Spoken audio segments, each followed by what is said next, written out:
Any questions? Will you ever stop being needy? Good question. Will you ever stop being needy? No, because you always have the child ego state. A good question. That's right. So then the question is whether or not we choose to let the child make decisions for us. So, and that we don't want to, as I said, I'll keep saying this. We don't fuss at the child for being needy. We don't fuss. We don't condemn. We don't judge. We go, thank you for being a child. Children are needy. The problem, of course, is when we're wounded children. Typically, the wounded child becomes so needy they think everyone's their parent, and so they want everyone to provide their needs for them.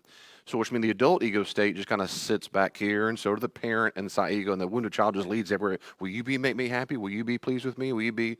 And that's where we don't want to go, get back, dummy. We want to go, oh, baby, I'm so sorry you're hurting.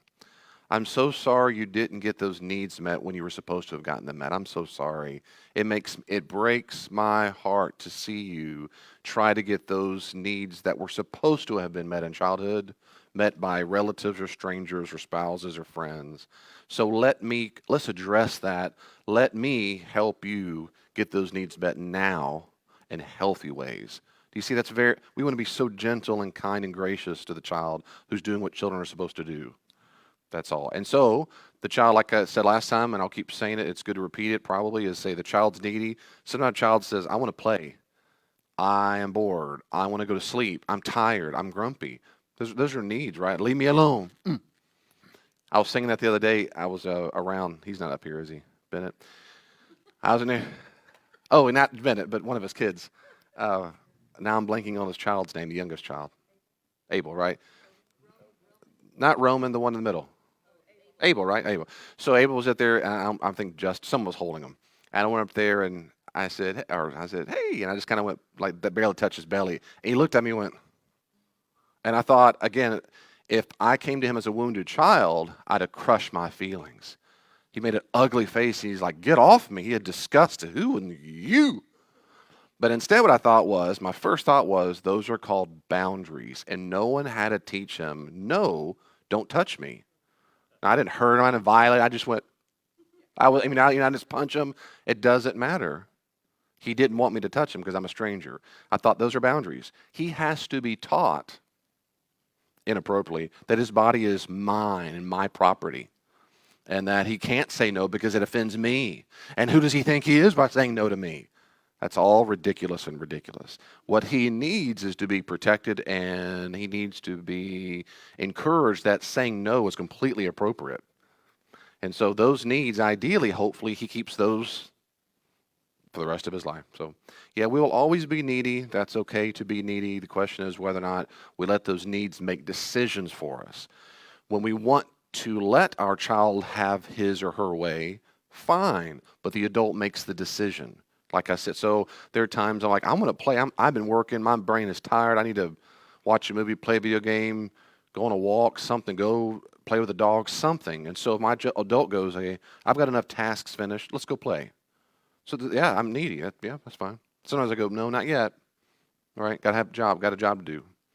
That's supposed to develop. Anyway, so good question. Very good. Yes, you will always be needy. The key is the wounded child is extra needy and tries to get those needs met by strangers and relatives and spouses. So I'm looking at my handout that's on sermon notes, which you have the handout already, but the most updated version is under sermon notes on the website and the app. And today we'll wrap it up, whether we like it or not. I'm sorry, we'll go ahead because we'll move on to Romans. And I'll talk more about that in a little bit when we wrap up today. So if it's okay with you, just to make sure I can finish my long-windedness, I'll talk for a little while, and if we have time for Q&A, we'll do some at then. I would love to have that. Is that okay? Now, is that okay? Okay, I guess you can walk out if you're that upset. You have boundaries. Now, if I'm not communicating clearly, if you don't understand because I miss it, please stop me. Please say, David, what did you mean by that? Help me understand. Please. I'm not a trained go over no matter what. I'm just saying is I can't pause too long and say, let's go off track for a while. So if it's related to let's do there.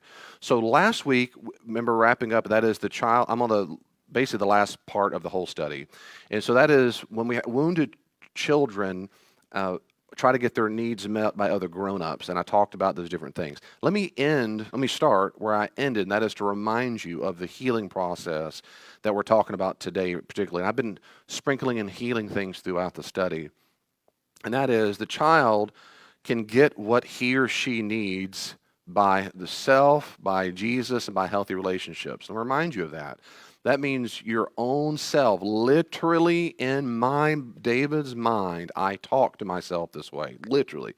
When I'm really, really anxious about something. My wounded child's really worked up. And I know what his anxiety is about. I know what his triggers are. And sometimes I'm still mad at him for having triggers, and I'm still healing from that. But in general, I'm not mad at him anymore for having triggers. I see him much more compassionately and lovingly, but I'm still a work in progress. So when he gets triggered and worked up, David, I love you. I'm proud of you. It's okay to feel anxious. We're safe. These feelings will come and go. This is normal. It's just our brain trying to keep us safe. I'm proud of you, doing a great job. Yep, I feel you. I hear you. You're nervous. Yep, you're nervous. Why are you nervous? And he tells me, yep, the same. We've worked on that a lot, haven't we? Yes, we have. Yep, and that's okay, because I'm with you no matter if we worked on it 300 billion times or this is the first time. I'm not leaving you. I'm still with you. I'm with you. I love you and proud of you. We're going to make it through together. We can handle this. We're not alone. And I got you. Yeah, but what if nope. If he does, I'll defend that too. I just literally address myself that way over and over and over and over. And if he's really worked up and he's going, yeah, but, I go, stop. Stop. And sometimes I visualize looking at him. No, you're not in danger. You feel that way, and you can feel whatever you want to feel. But I will not let you think something false. I won't do it because it's not real. And as the adult, that's the one talking, I've got to make the decisions right now. And you're not thinking clearly. I'm thinking clearly. No, I know. No, you're not. I know you think that, but you're irrational. You're supposed to be. But I'm rational. I'm the adult here. You're not going to make the decisions for us. So you can be worked up if you want, but I'm going to that meeting. I'm getting in the car. Come along. Let's go. I'm not kicking you out. I didn't say stay home. Let's go. No, you're not leading. Come back. No, I'm walking in the room first. Okay? Good. No. Okay? Good. Let's go. And every time he acts up, I give him chocolate. No, I talk encouraging. All right? You can be sweet to your child. That's inside. Instead of me, that wounded child, bursting in the room, waiting for someone to come make me feel better. No, I started and stopped that process. The second place to get it, I told you last time, is Jesus himself. You might say Scripture, and that is awesome. I don't start there typically because, in my experience, I told you, most people go to the Bible verses almost like a way to fuss at your child. Do you not have faith? Do you not trust Jesus? We covered this before. Have you not read Deuteronomy? We read Joshua 1:9. It says, do not be scared, be courageous, I'm with you. We read this when you were a kid. What's your problem? And that's exactly what we should not do. And so I start with as long as you're using Scripture verses as a form of encouragement, you're golden. You're right. Listen, baby, we're not alone. We're not alone. No, I know you feel that way, but Jesus goes before us. He's either God or he's not. And he said he's not going to orphan us. Do you think he's a liar? Really, do you think he's a liar? I don't think so. I know he's not, because I remember the time he did this in our lives. Remember those times? Yeah, I do. Me too. You're scared right now, and you're forgetting he's going to be with us in it. But what if there's no but. There's no but. He has never left us. He won't leave us. He has never orphaned us. He won't orphan us. He doesn't know how to. He doesn't know how to abandon us. And he will give us the strength. But it can be scary. It can be scary. But scary's not danger. And God is with us as we go, and he will make sure he'll take care of whatever needs we have. That's what he said, until it's our time to die. When it's time to die, we'll see him face to face. It'll all be cool. Jesus, I go back to Scripture, I quote things, I encourage myself, I visualize Jesus giving me a hug, I visualize Jesus being in the room. Sometimes even in the moment, if I'm really scared, maybe it's the car, the airplane, the office meeting, whatever, I can picture him in the room. And so I do picture him, I very much, but he's not fussing. He's consoling, he's encouraging, he's lovingly. And the third place we go to get these needs met, these needs that we're supposed to have met in childhood, been met, that is, of course, healthy relationships. Healthy relationships. People who can say, I'll be safe for you. I'll love on you. You don't have to be something you're not. You don't have to be okay and positive and look on the bright side. Give me Bible verses. If you're stressed, you're stressed. All right, let's do it. Come on. Yeah, what's wrong? Healthy relationships. Healthy relationships. They go, okay, I'm sorry you experienced that in childhood, man. That breaks my heart. But your mom's not here. Your dad's not here. I'm here, and I won't ever do that to you. I might disappoint you, but I'm never doing that. I'm so sorry that happened to you. It breaks my heart. No, it's okay. People go through bad things, David. Yes, they do. And I hear right now you're trying to make sure you're not suffering your own pain. But I'm encouraging you as your friend, please don't do that.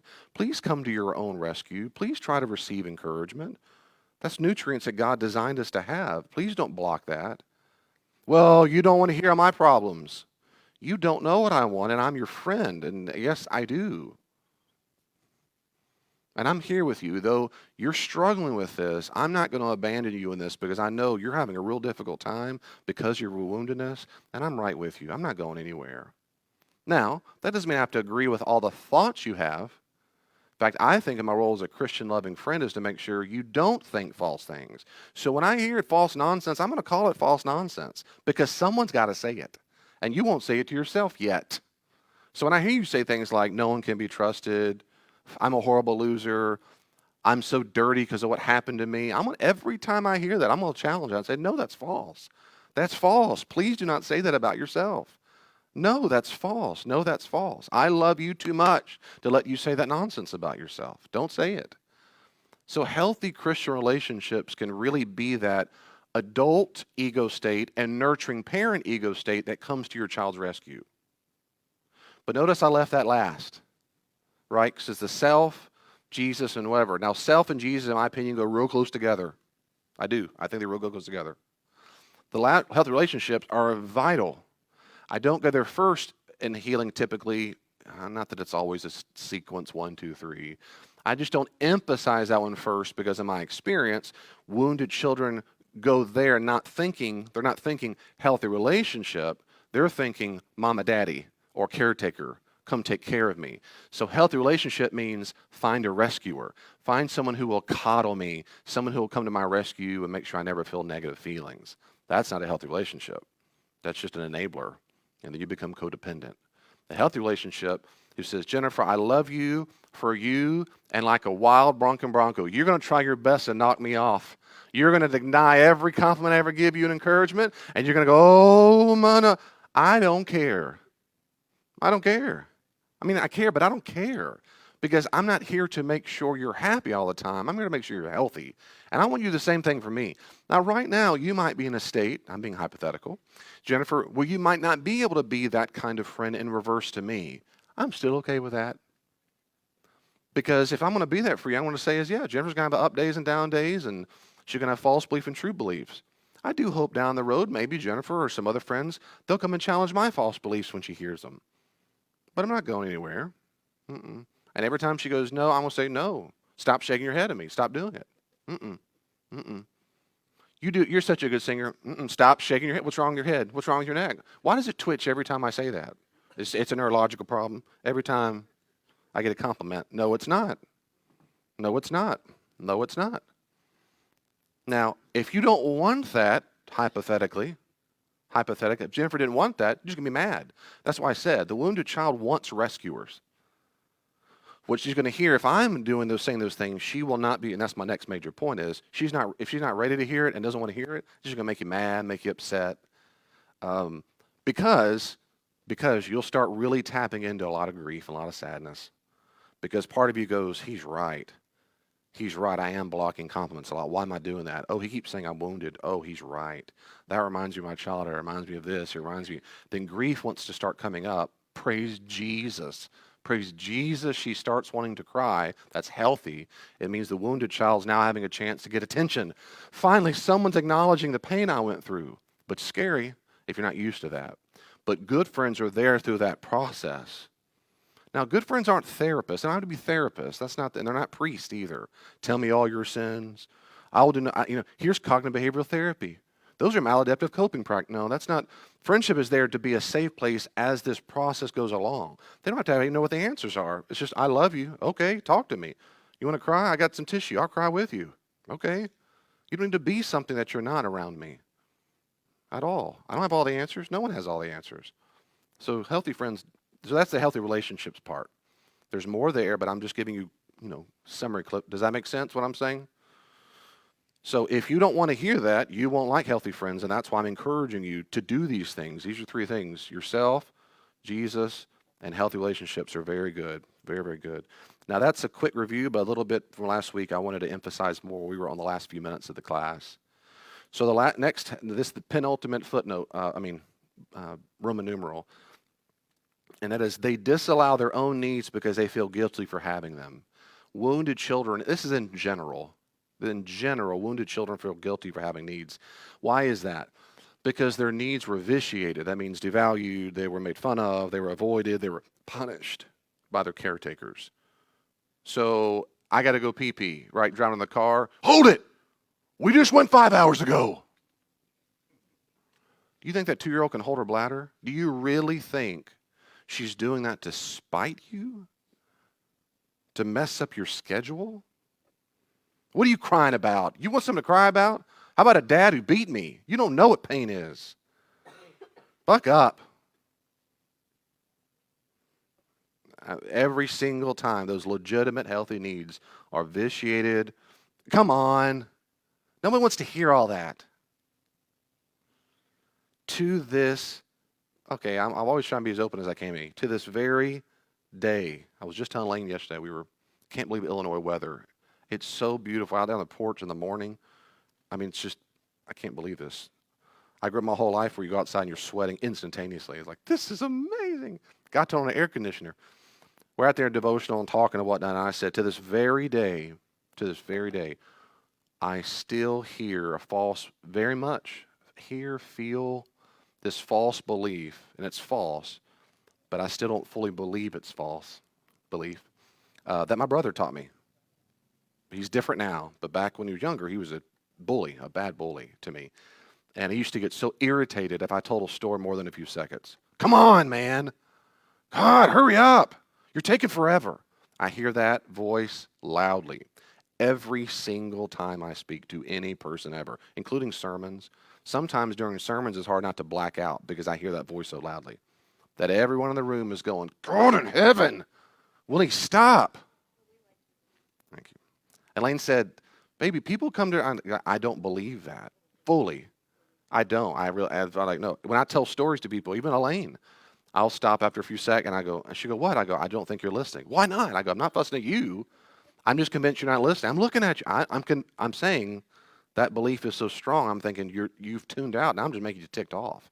And I don't want you to be ticked off. That's one of my triggers. So the need was a child to tell a normal story and not be made fun of or bullied. That need doesn't get met, and so you become shameful to have the need. I wish someone would just listen to me. And that's what happens. So thus they feel guilty for having needs, so they suppress them at all cost. And so to this very day, I don't talk much around people. I don't. And one of the reasons, though, is because and this is true, I do not assume ever they want to hear me talk. I'm sorry. When I'm around people who I'm like, why do you assume the person in front wants to hear you go on and on and on? So I assume that. And then on top of that, I have the belief that they really don't want to hear me talk. So I tend to, but that's not fully healthy. Anyway, so wounded children can do all kinds of things in feeling guilty. You don't have to mark all these off your list, but these are common for wounded children. These are common. They reject compliments. Why? Because you can't receive a compliment. Why? Because I'm guilty for having the need. I'm guilty for having that, whatever it was, whatever I did, I have to reject that. They reject help from others because these are people who get ticked off when you say, I'm sorry for you. Don't feel pity on me. I don't see strength. I see instantaneous, fragile, wounded child. What do you mean you don't have pity? Have you met a human? Are you a Christian? The New Testament's full of that. We're supposed to have pity and grace and encouragement and love on people. Yes, we are. The fact that you reject it is not about the person who's giving it. It's about you. You're scared to receive it. Why are you scared to receive it? I guarantee it goes back to your childhood. I've counseled too many people. This is so true. If you reject help from people, you're wounded. You're fragile, including narcissists. Some are just genuine psychopaths. Okay. But most narcissists have been wounded. They reject help. They reject pity. They reject love. It's very hard for wounded children to receive love. They don't feel worthy of it. Love is a legitimate, healthy need. They don't feel worthy of health needs because they were vitiated, made fun of, hurt, harmed, kicked out, excised. That's not what mom and dad ever said that. It doesn't matter if they said it. It matters if that's what they communicated. And so it's very difficult to this day. I know many married couples. I know people who've been divorced multiple times. Like, I just can't get close to people. So they don't need to be fussed at. They need to be healed. Figure out, why is that? Why are you blocking? What is that? Why can't you feel bonded to a person? Well, there's work for that. That's just a wounded child. And since their needs never go away because they're healthy and legitimate, right? Jennifer, like we said, needs don't go away, right? I have the need to feel loved. I have that need. That's a normal human. I have a feeling of love. I have the need to feel validated. Sure I do. Do I do everything I do in life for that? Of course not. But it's a legitimate, healthy need to feel anybody. I mean, people who don't get hugged or touched or looked at ever, the depression, they've done studies where people go through decades and are never touched. Ever. They're never touched. That's sad. I mean, infants, of course, go through horrible depression, and it scars them from a life if they're not touched. It can kill them. So it's a real legitimate healthy need, but I can go a long list of healthy needs. Safety, my boundaries, my body being respected, my emotional state, not being yelled at all the time, not being cussed at, not having people do scary things even around me, whether it be sexual, addictions, alcohol, drugs, all these things. These needs don't go away, but since we didn't have them, they were rejected. We didn't have them met. And their neediness keeps creeping up all the time because their child state is always going to be needy. What they do in response is they feel what, of course? It's in your handout. They feel shame. I have these needs. They won't go away, but I keep feeling them. But they won't go away, but I shouldn't feel them. But they won't go away, but I shouldn't feel them. There must be something wrong with me. There must be something wrong with me that I shouldn't have these needs, but I keep having these needs. And that's the definition of shame. Guilt is I've done something wrong. Shame is there's something wrong with me. Shame is unhealthy for a Christian. I shouldn't be asking. I shouldn't need their help at all. I'm bad for needing. There's something wrong with me. So the wounded child who suffers from terrible anxiety in this study we talked about, they feel this anxiety every time those needs creep up. Oh, it makes me nervous. I shouldn't need their hug. I shouldn't need their attention. I shouldn't need it. No. Okay, just keep it quiet. But I'm really hurting, and I wish someone would just tell me that it's going to be okay. No. And so this inner war of the critical parent that tells them, keep your mouth shut. And the child goes, I feel so guilty. I don't know what's wrong with me for having these needs to be loved. And you're supposed to come to the rescue and say, these needs are so healthy. You never would have learned that it's bad to have these needs had you had caretakers who incessantly fostered that lovingness. That every time as a baby, someone came to your rescue, it taught you it's okay to have needs because someone's going to come help me. But when you don't have someone going to help you, it teaches you that they won't come help me. Back to the wounded child, they see the world as dangerous. And you have to be fiercely independent. But that's scary because children know they can't do it on their own. And so they over-respond and they get over-responsible and they got to take care of everyone else's needs all the time. And their little wounded child dressed up in a mama's dress or a daddy's outfit because he's trying so hard to take care of everyone else's needs because he can't have them. He's not allowed to. There's too much shame in that. And so I come to church and I say, God forgave me. But deep down inside, as I met $1 for every time I met this person who says it, deep down inside, yeah, I know he's forgiven me. I know it. And they start shaking their head. Like even as they say it, I know he's forgiven me, and they shake their head like, no. Oh, I know it. And I go, I bet you do know it. I don't think you believe it. Of course I don't know what you mean. I think you know it's true. I don't think you believe it's true. Because if you believed it's true, you would not live in constant agony of shame. I don't understand. Dave, you mean if you think that if I have love and God loves me and I'm a new creation? No, that means you're arrogant. You're conceited. No, it doesn't. I'm so sorry you believe that. I'm so sorry you believe that. It doesn't mean you're conceited. It doesn't. Because I was always taught that if you thought that you're loved and lovable, valuable to God at all, that means you're a punk and you're a bigot and you're conceited and who do you think you are? And, whatever mom and dad taught me. I'm so sorry you were taught that. They were wrong. No, no, no, no, David. You don't understand. They tried their best. They tried their best. Listen, man, their mom beat him all the time. The alcohol, and you don't know. I'm so sorry. I'm so sorry that the best you got wasn't good enough. You deserve more because you exist. I'm so sorry. We're going to work on some beliefs together, okay? Because whenever I hear you say anything to me that sounds false, that's not healthy, that's not supported by good theology, I'm going to challenge it. Okay? No, it's not okay. Nope, nope. I'm 100 years old. I've been doing it all my life.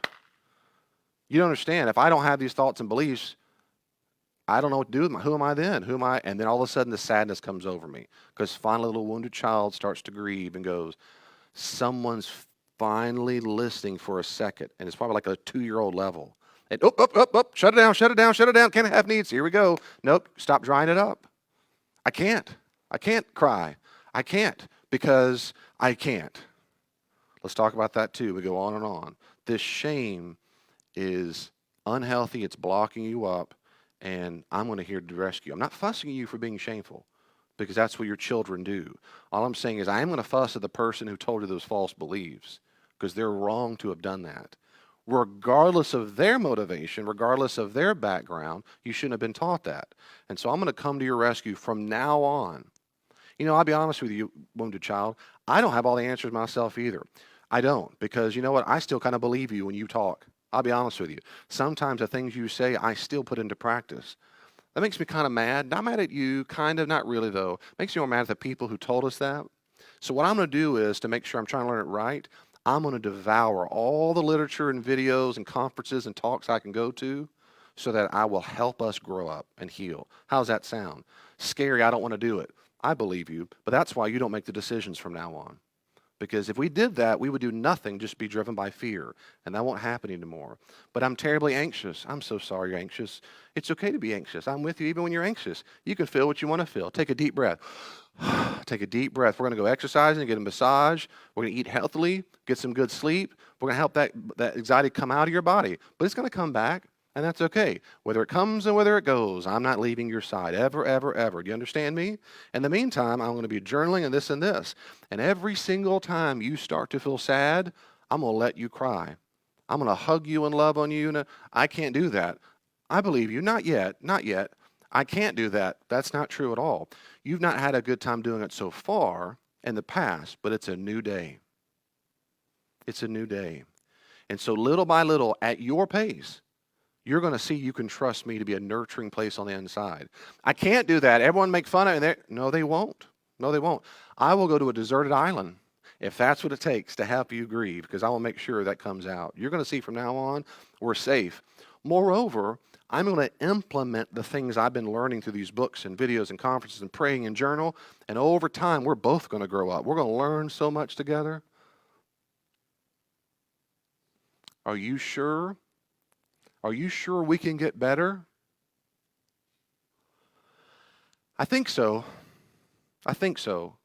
The reason why I think so is because people who are specialists who've done this their entire lives and they have about 100 years worth of conglomerate education and knowledge about this, and people with full-time career, they write books and stuff that I read for free, and I'm pretty good at comprehending them and practice in my own life. And they tell me, if you do the work, you'll get better. You want to try it? Well, I do, but I'm scared. I understand. I tell you what if we keep doing it your way, what will change? Right? Nothing, right? So what if they're wrong? Well, then I'll be disappointed. Yeah, but aren't you sad already? What if it's right? And what if you start feeling better? So that's what we're going to try to do, that little by little, step by step. This dialogue I just had is very similar to what I had my own self when I started working on some things in my life about, oh man, I'm getting old, 15, 20 years ago. That I could tell you, I won't because of time, but I can, if you want after, I'll tell you exactly. There was a scenario, and I had that exact kind of conversation.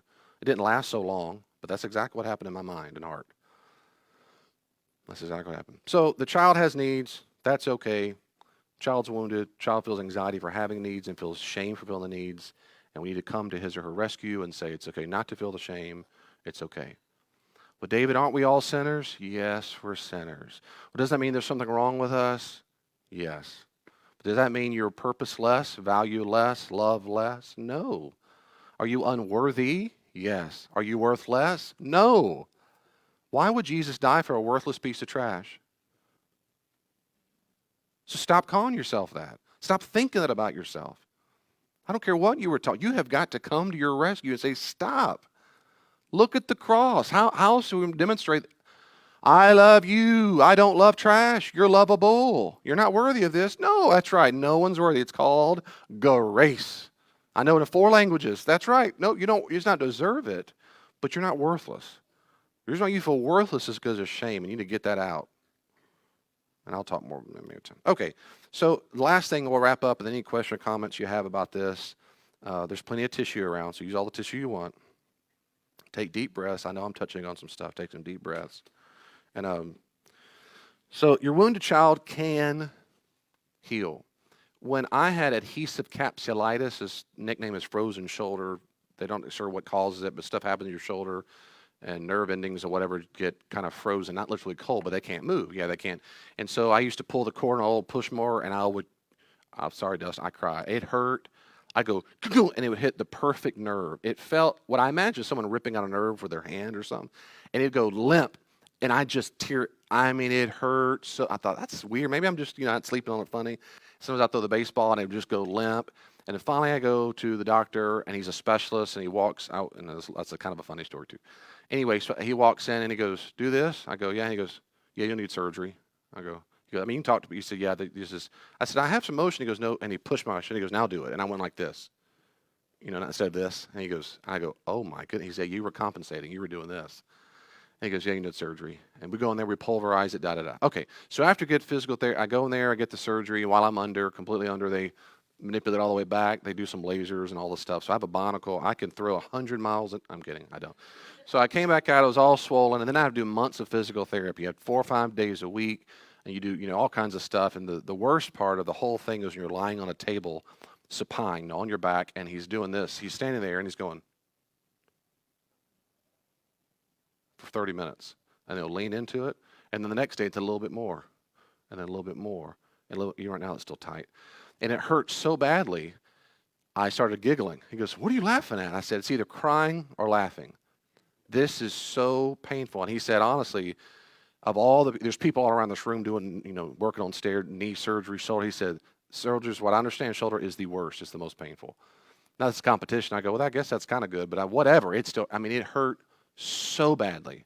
And the only thing that kept me on the table, and I told him this, the only reason I didn't spend the rest of my life just doing this is because a specialist told me if I did the homework through this physical therapy, I'd get my range of motion back. I was trusting him. And in that instance, I understood fully the concept of certain pains being redemptive in Christian vocabulary. Redemptive. So in that sense, pain is directional. We're going somewhere. Now, at first, everything in me said, you are crazy. This guy needs to be murdered. All he's doing is torturing you. Like C.S. Lewis saying, go to the dentist. I mean, everything in says, I know he's stable and he's an authority figure. He's trying to kill me. And so the child thinks crazy things like that. But I had a whole time, no. And as soon as I was starting a little more progress, I started believing it. He's onto something. He's not a lunatic trying to torture me. He might be trying to torture me, but it's actually working. And over time, I got more and more range of motion. Okay, in a very similar way, I'm telling you, whether you believe me or not, really, whether you see me as authoritative or not, fine, go to some other authoritative therapist that you know. I guarantee you, if they're worth anything at all, they're going to tell you, stay on the table. I guarantee you can heal from this. Will you get perfect range of motion all the way back all the time with no? Probably not. Depends on the person. Like I can have full range of motion, but I feel the tightness. I feel it. It's not killing me, but I'm okay with that. Is it functional? Is it manageable? Yeah. I do some stretches. Yeah. You can heal. If you don't want to, don't. Just means you're listening to a afraid, wounded child that says, no, they're trying to kill me. I mean, you can. I just wouldn't make that decision. I think that's unwise. It's your decision to make. It's not you're not in prison. I'm not making you make an indecision. I'm just begging you to be open to the idea that the old joke goes, there's therapy for that. There just is. David, it's so hard. It is. Oh, it hurts. Yes, it does. I don't want to do it. I agree. But you're telling me I can actually, if I do the homework, things get better? Yes, I am. I don't only just teach this stuff, I live it. I'm living a journey proof of it. I'm not where I want to be just yet. But boy, am I farther along. Farther along. Southern Gospel. Okay. So she or he just needs to be reparented. That's the wounded child needs to be reparented. Your child needs, A, to be reclaimed. I want you back. Is that NSYNC or Backstreet Boys? Okay. You don't know who they are. So I want you back. Constant nurturing, validation, and safety to be a child. And the grief's going to happen in this process. The best book on this subject, which I recommend later on, is called Homecoming. That's the very best book I've read on the subject. You need to reclaim that wounded child, because if you have a wounded child in you, and that child feels shame and guilt all the time, it means you have what we might call exile that part of you. So he or she is always in the distance, like in the shadow, kind of doing this. And she follows you, or he in the back, whatever border, in the background, but she can't speak up because you haven't talked to her in years. And every time she goes, I'm kind of sad. Oh. And so reclaiming means you go back and say, I want you to come all the way up here and sit in my lap, as it were. And we're going to have a talk from now on. From now on, you are never, ever going to walk far behind me. You're going to hold my hand. You won't lead, but you're sure not going to stay way back there. I'm going to hold your hand everywhere we go. And so that reclaiming is a powerful thing to do. And that takes time. Now, these are just overview. Good counseling will help you get to that process. But it starts by recognizing it, giving yourself that validation, and saying, you know what? Anyway, that book is great. Letter B, reparenting, firm, kind challenges to every single false belief. And you heard me try to give that as an example just a couple times, several times through this whole study, while I'm pretending to talk to my child ego state. I'm so sorry you feel XYZ. It's okay to feel XYZ, but you cannot believe XYZ. I will challenge every false belief you have. I won't challenge your feelings. Remember, feelings are just like the thermostat at 72. How dare it say 72? That's ridiculous. Who do you think you are? You should feel guilty for feeling 72. That's just the dumbest thing ever. It tells you what it perceives to be the ambient temperature in the room. So your feelings might be based on something irrational, but I won't pay attention to it. They're just feelings. They're that danger radar that says, am I in danger? Listen to the radar. Then decide whether that radar is really onto something. But if you believe, oh, there is a bear in the room. No, there's not. There's no bear. I'm sorry you feel anxiety right now, but there is no bear in the room. And if you still keep thinking that, we need to go to a therapist. That might be a schizophrenic sign or a psychotic sign that you're having a difficulty with imaginations. And we can talk about it. There's therapy for that. There's therapy for that. So you reclaim the child where the child feels validated and safe to be a child. 2, you firm kind challenges. To make B and C work, you've got to be clear. C. And C is you've got to replace those false beliefs with true beliefs. You got to replace the false belief with true beliefs. You can't just stop the false belief. You replace it with a true belief. Not, no one can be trusted. That's false. But rather, no one can be trusted. That's false. What is true is some people can be trusted. Some people can't be trusted, but some people can be trusted. And over time, if you do that enough, over time is you stop thinking false beliefs. You only start thinking true beliefs. And there'll come a time you go, man, I used to really struggle with that. I haven't thought that in hours, weeks, months, years. I had a breakthrough. I think it's a breakthrough. It hasn't happened since about a year ago. I was telling Lane yesterday when I was reflecting on my own issues. And it was a big epiphany. It was a big deal. It's a big deal in my work. And it was roughly a year ago. And since then, it hasn't happened one time. I said, that's a big deal. She goes, it's a big deal. She was validating. And I didn't need her to be, but that was sweet. It was a treat. And I said, it's a big deal. And I look back and go, praise. I was thanking God, tearing up. Thank you, God. I used to, for years, I struggle with disassociation. It's when you're really, really anxious, you feel like you're leaving your body. And I haven't done that in over a year. I mean, that's a big deal for